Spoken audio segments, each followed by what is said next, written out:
Halo semuanya, Assalamualaikum warahmatullahi wabarakatuh. Perkenalkan, nama saya Haris Mutakin. Saya adalah seorang graphic designer dan saya ucapkan selamat datang di komunitas DN Graphic Designer.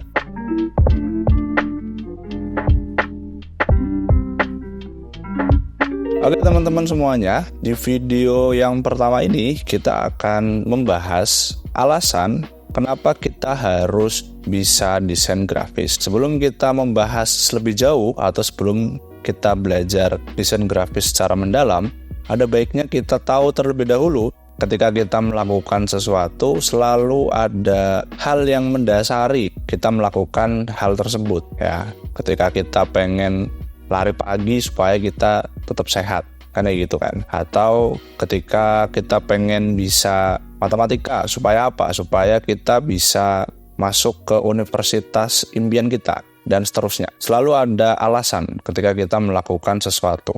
Sama halnya dengan desain grafis. Sebelum kita belajar, kita harus punya alasan sehingga kepercayaan diri dan tekadnya lebih kuat ketika kita nanti memulai belajar desain grafis. Oleh karena itu, ini adalah beberapa alasan kenapa kita harus bisa desain grafis. Alasan yang pertama teman-teman, desain grafis itu adalah komunikasi visual.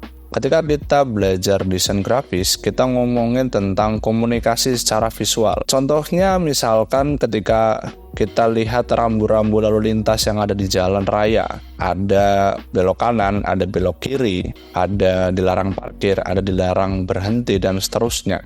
Bayangkan kalau misalkan kita mau memberi informasi kepada seluruh pengguna jalan satu-satu dengan menggunakan komunikasi secara lisan misalkan. Itu kan akan memakan waktu dan akan tidak efektif sekali. Sehingga di sini desain grafis berperan sebagai alat komunikasi secara visual dengan menggunakan simbol-simbol yang telah kita ketahui sehingga semua orang bisa menerima informasi tersebut dengan baik. Jadi ketika ada tanda belok kanan, ya kita belok kanan. Ketika ada tanda dilarang berhenti, ya kita dilarang berhenti, dan seterusnya. Itulah alasan kenapa kita harus bisa menguasai komunikasi secara visual, karena sangat penting bagi kita untuk mengetahui ilmu komunikasi visual ini sehingga kita bisa berkomunikasi kepada orang banyak hanya menggunakan visual. Kemudian alasan yang kedua adalah desain grafis merupakan skill di era digital. Seperti kita tahu teman-teman, ini adalah eranya teknologi, ini adalah eranya blockchain, ini adalah eranya Web3, ini adalah eranya sosial media, dan seterusnya. Pelaku-pelaku bisnis yang ada ketika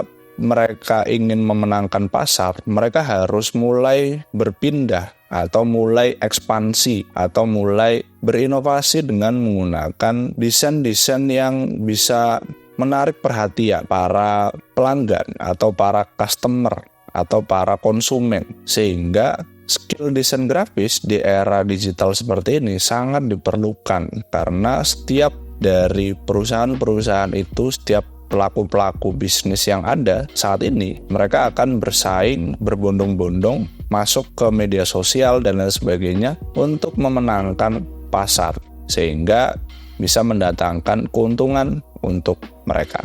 Oleh karena itu, desain grafis merupakan pilihan yang tepat ketika kita ingin menambah skill baru di era digital.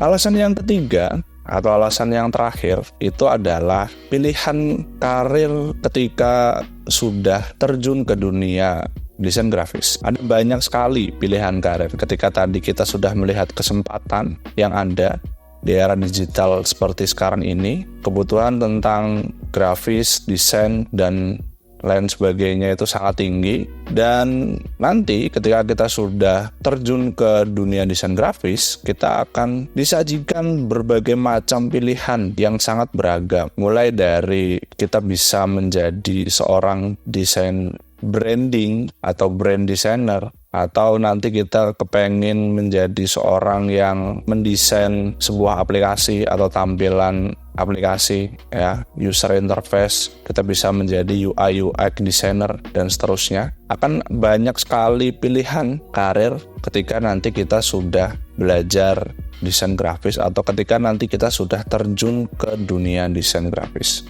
Karena itu tadi, balik ke alasan yang kedua, ini adalah eranya teknologi, ya. Kebutuhan tentang desain grafis itu sangat banyak, dan pilihan karir ketika nanti kita sudah terjun ke dunia desain grafis juga akan sangat beragam. Mungkin itu beberapa alasan yang bisa saya sampaikan di video yang pertama ini. Semoga bisa menjadi bahan bakar atau penambah kepercayaan diri sebelum kita yakin bahwa kita harus bisa desain grafis. Saya ucapkan terima kasih dan sampai jumpa di video selanjutnya.